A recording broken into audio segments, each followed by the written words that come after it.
Welcome to Social PR Secrets, the podcast. My name is Lisa Beyer, and I'll be your host. I love following Peg on all of her social media channels. She is a social media strategist at heart, and she also is extremely talented when it comes to creativity and design. If you look at her website, her social channels, her Pinterest boards especially, and her Instagram aesthetic, everything is to a T. Peg also is an author of the book, The Art of Social. She wrote this book with Guy Kawasaki, and I had the pleasure today of interviewing Peg and taking a deep dive into her tips on social media strategy.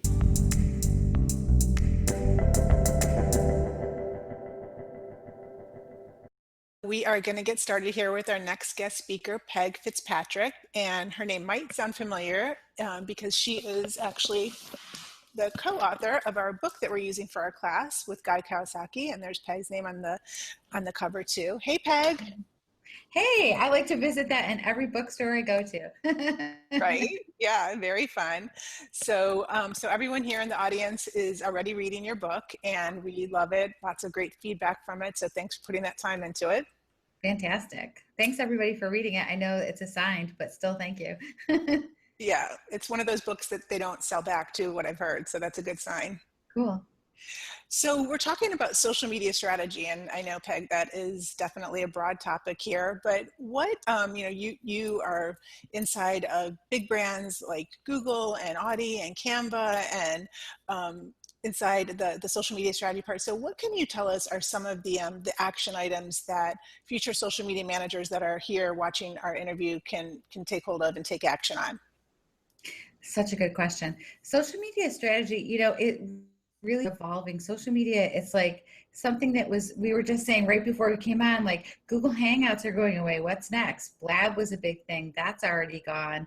Like things change so fast. Technology just, even if it's got money behind it and people are using it, it's really a challenge. I saw one, I don't know if you saw the Washio app. It was this dry cleaning thing where you could go in the app and have people pick up your dry cleaning, and they raised like $7 million and it closed already. I know, it's crazy. Where did that money go, and how did that, it's like technology, it's strategy continues to evolve. And I think before we used to have this more like be on every single social platform and be everywhere, and you have to be everywhere. And I think as time's going on, it's turning more into a be really great on the platforms where you have the time to do it, and don't try to be everywhere. At least that's how I've changed my social strategy, because it's just not possible to be on every social channel and do a great job. So a lot of the big brands actually have social media channel managers just for one channel. So for example, like a big company like Audi or a Motorola would have somebody who only manages Instagram, who only manages Facebook. And then they still might have an agency that they work with on top of that to help with creative and overall strategies and things like that. And I think that, with the big brands, they have the most money, but I think sometimes their ideas are good, and they trickle down. Not that a small business owner can have, one person for each thing, but as a social media manager, I think becoming more specialized is important. So you could be that person who manages Instagram and knows every single part of it. Facebook just continues to get more complicated. Every time you turn it on, you're like, what did you do to the back end, Facebook? It's so complicated back there with ads and, insights and all the things in there. So I think specializing as we're evolving is becoming more important. What do you think, Lisa? Yeah, that's a great point. We were just talking about Facebook and how it's, we've both pretty much been with Facebook since it started, but if you're just coming in right now to Facebook, I can't even imagine wrapping my brain around it and knowing the ad side and knowing also the organic side. It's impossible. So I think that's a great point, to really specialize in a channel. And what are some other just things that should be on a checklist from, when creating a social media strategy for even, a small to medium-sized brand or even a personal brand?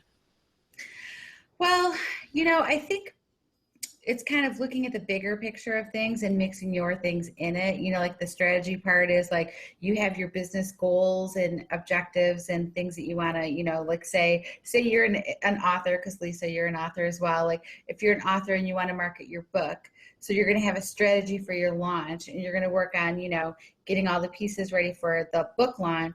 But then you still have to do regular social media. So you're making like other content, so you're not just talking about yourself. So it's kind of the strategies of looking at the bigger picture of these are my big goals: sell a book, get people to a webinar, email leads for a download for something like that, versus, you know, then you have like your day-to-day stuff. So you kind of mix the two together, and that's kind of where your strategy is of, you know, reaching people where they are, where they're having the conversation. So it's kind of like seeing who your audience is, what their ages are, and then finding content that will be interesting to them. If they're college students, obviously your class is college students, so maybe Snapchat is the most interesting place for them to be. So then it's visual storytelling and, you know, doing cool things with the app, with the filters and the, you know, adding your Bitmoji and, you know, staying hip on all the like current stuff, you know, that just managing Snapchat in an effective way does take strategy, especially something like Snapchat where it's only a story. And it has to be a really good story. Otherwise people are going to skip through, you know, tap through, scroll to the next one, you know, you're going left.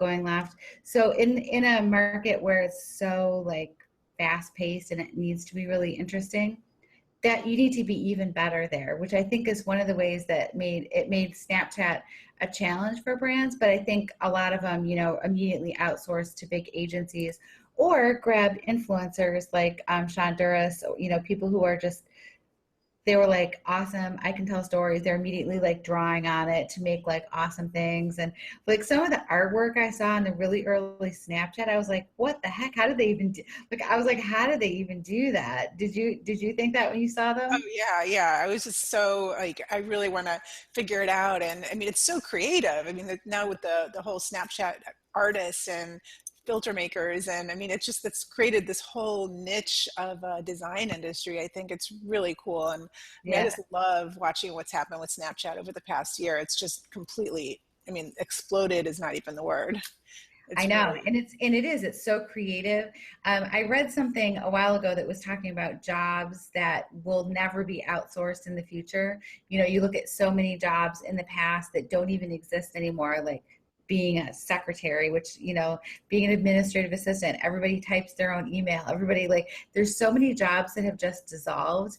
But the things that you can't outsource, that you can't like just have a robot do, are creative things, like exactly. creating art and writing. So being in social media to me is like the ultimate creative job, because you're making art, you're making, you know, your copy needs to be creative and your writing needs to be awesome, which is one of the things I love about it. I love that no day is the same and it's all creative and fun. I mean, fun, I'm saying like fun. Let's do a social media campaign. That's fun. I Right, right. mean, Well, for me, it is. Probably for you, it is. Maybe everybody not, but yeah, I mean, yeah, I love the visual and creative side of it, definitely. And speaking of visual and creative, I mean, Peg, you are seriously like, I mean, you're so creative and all the visual stuff you do. I was looking at your website. I'm like, I was so envious of your website. So speaking of the visual side, you're like super sonic on the visual side of social Mhm. media. So can you give some tips on visual storytelling and what are some of your favorite tools and kind of hacks? And you have to Sure. be creative at the same time, but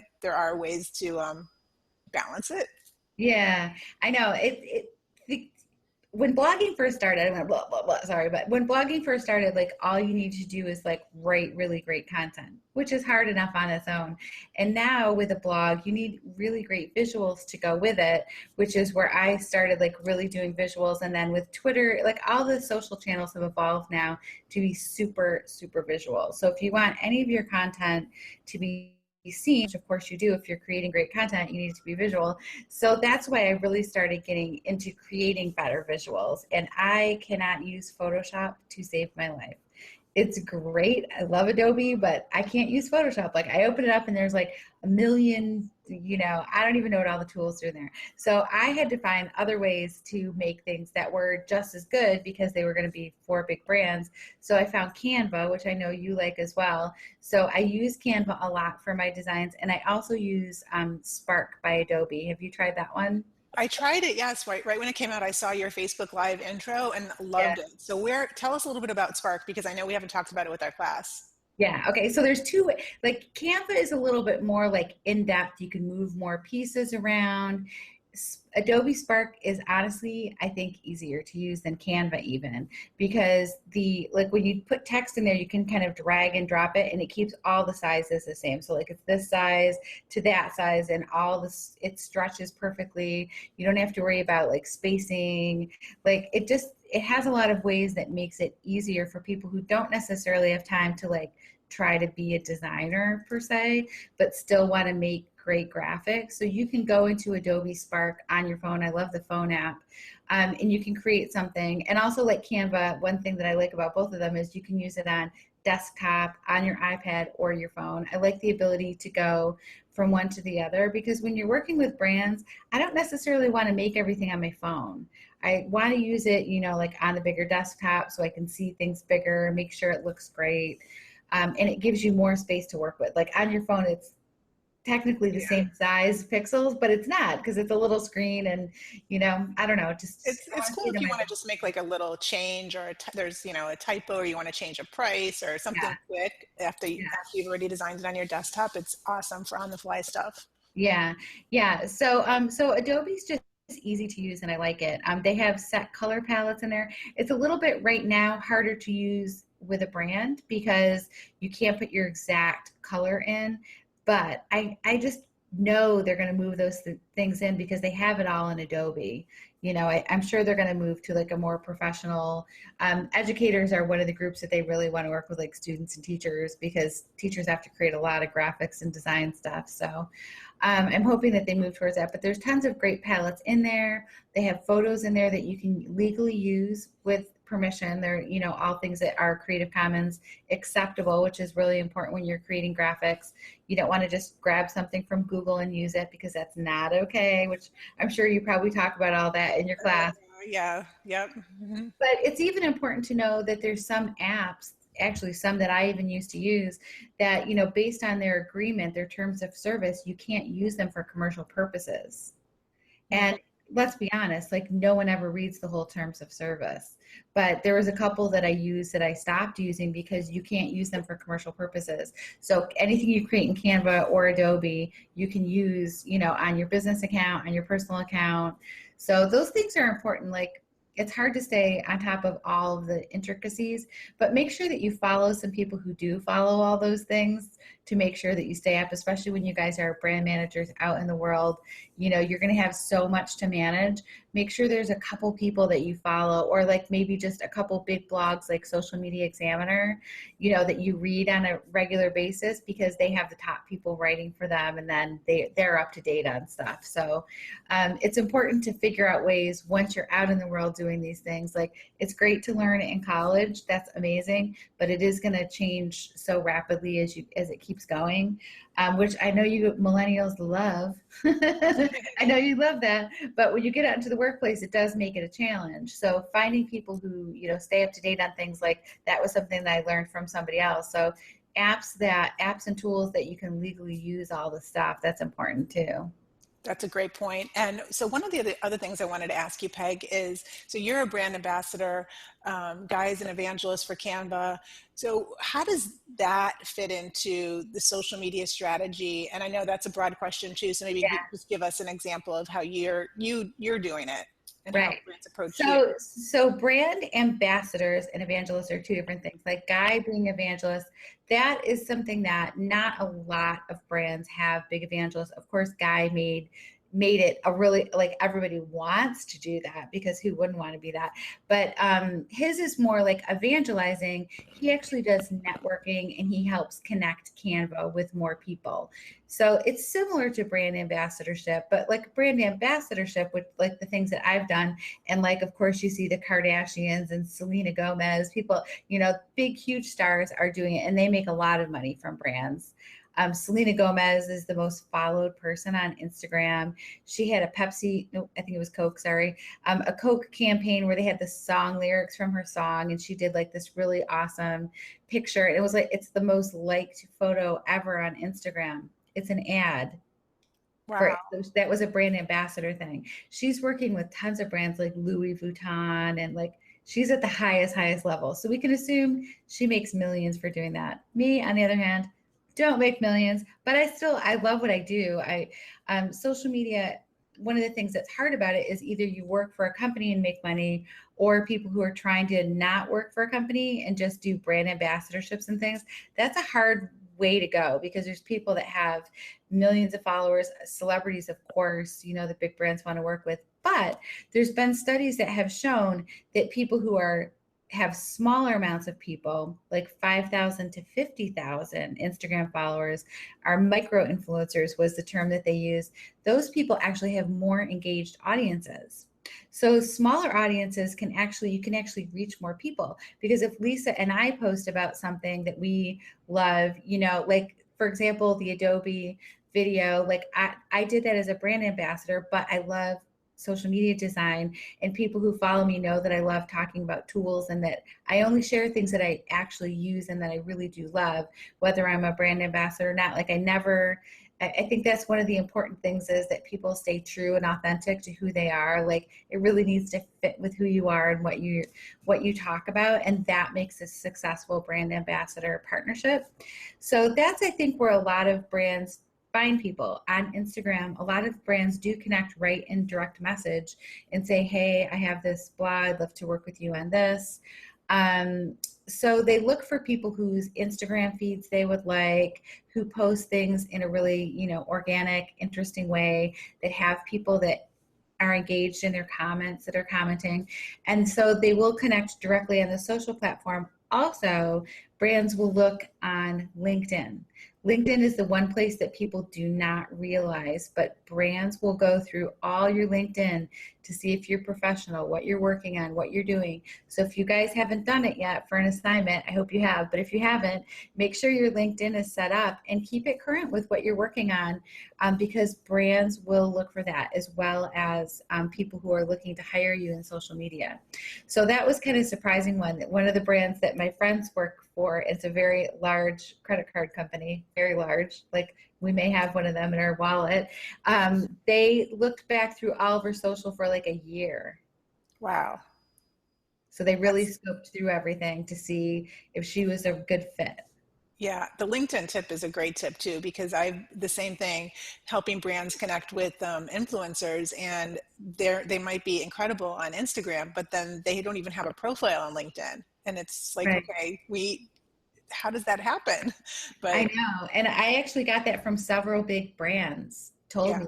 I asked them specifically at conferences, like, how do you find people? Where do you connect with them? I asked like PR people, because I was interested to know, like, too, I mean, it's a common question, like, how do people connect and find someone to work with? And that was one of the places that people just didn't think about, but that's what the influence, you know, that's what the brand said, that okay. LinkedIn profile, because brands like it, they can send you an actual in-mail, you know, that message, that little email message. Then the next thing would be like, make sure you check that every now and then, which I think everybody's bad at, honestly. But I do try to go. If you don't go there a lot, I think you can set it up so you get an email when you get a LinkedIn message. So you could do that if you're not going to go there a lot. But it was really important. So it's, you know, people think it's not important, but it's a place where you can make money. Okay, well, thank you for that. So just a couple more questions, and I know we're kind of getting short on time. Yeah. So you brought up talking about Instagram and influencers, and how, you know, the 5 to 10,000 followers might get more exposure than the higher number. So that just brings me to the topic of algorithms, and Facebook's algorithm, and now Instagram has an algorithm. So what do you say to, like, what tips do you give on how to kind of break through the algorithm or stay ahead of the algorithm? Ooh, that's a good one. I mean, of course, it's always post great content, be consistent, but I think the engagement piece is more important than ever to be there to comment, respond to comment on other people's things. I know in particular, like Instagram stories, now the ones that you see on the top, those are ordered by who you interact with the most. Mm. They're deciding whose stories you see up there. So if Lisa has a brand ambassadorship coming up and she hasn't been on Instagram doing any stories at all, and no one, she hasn't engaged with people that haven't engaged with her, Instagram might not show people your stories. Yeah, I might have some catching up to do.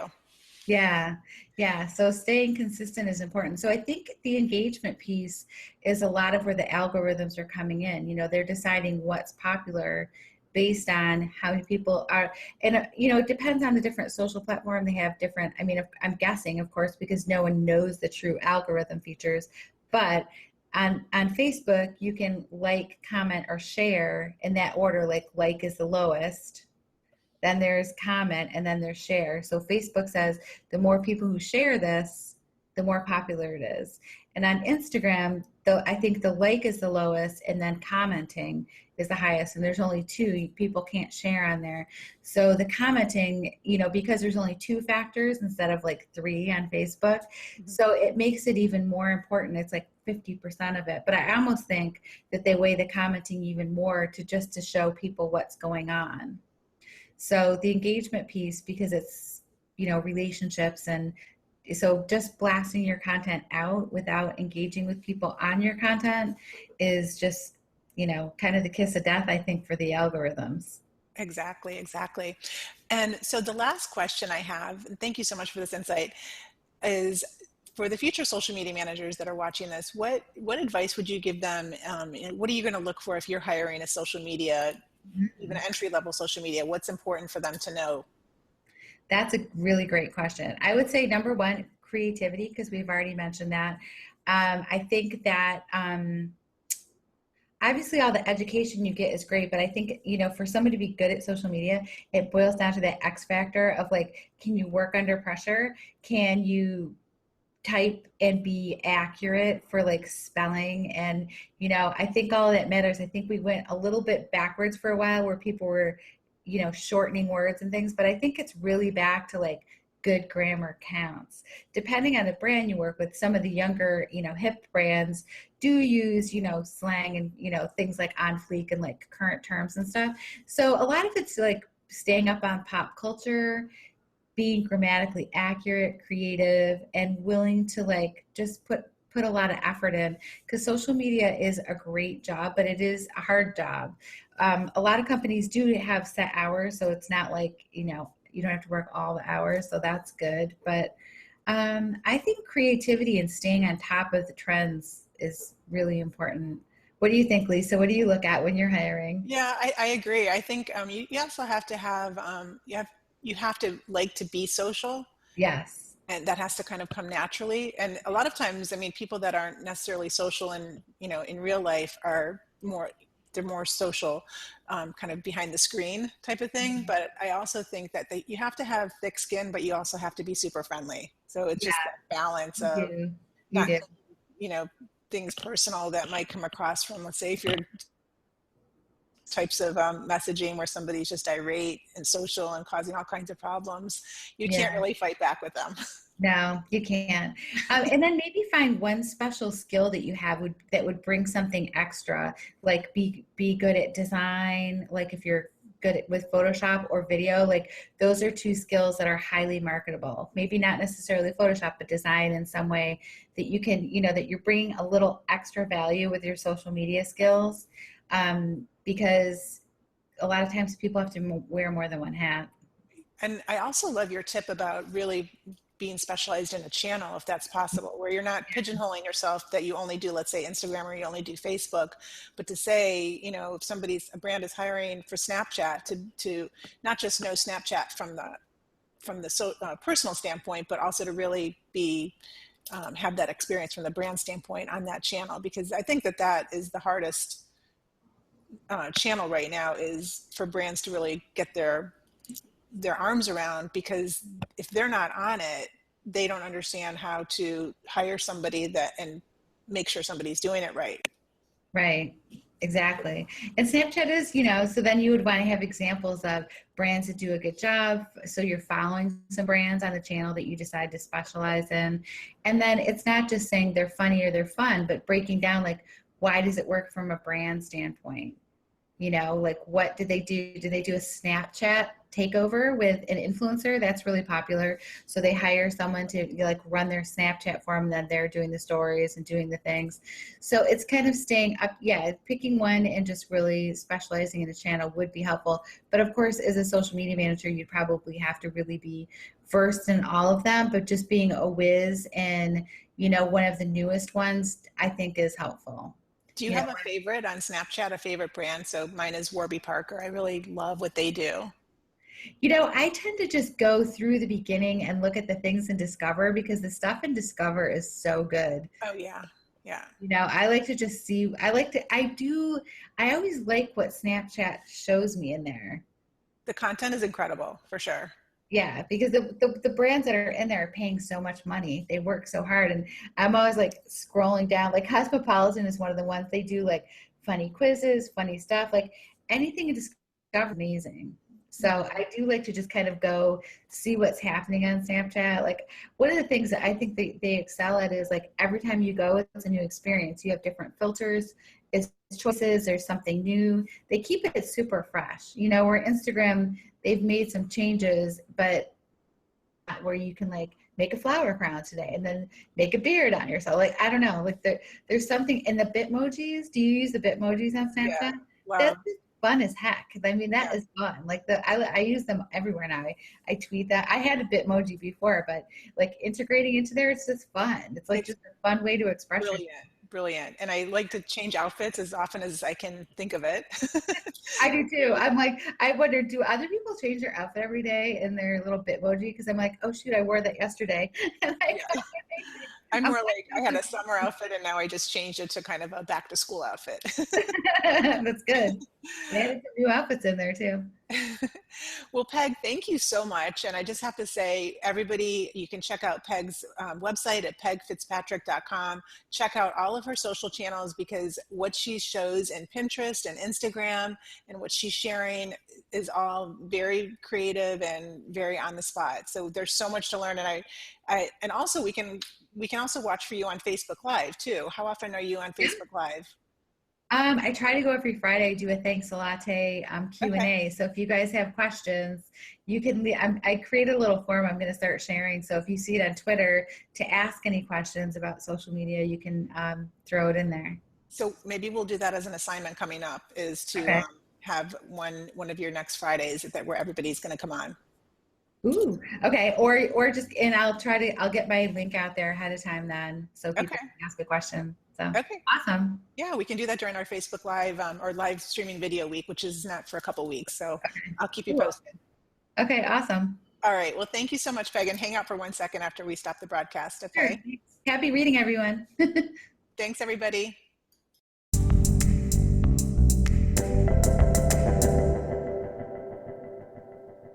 Thank you for listening to this episode of Social PR Secrets. If you like what you heard, check out the book on Amazon or follow our blog at socialprsecrets.com. This episode was sponsored by The Buyer Group, a social PR agency striving to keep our balance in the digital world, practicing public relations, social media, and search marketing, while occasionally drinking a glass of wine or two for the best creativity and results. Thank you all for tuning in. If you would like to get a free chapter of Social PR Secrets, go to socialprsecrets.com/free.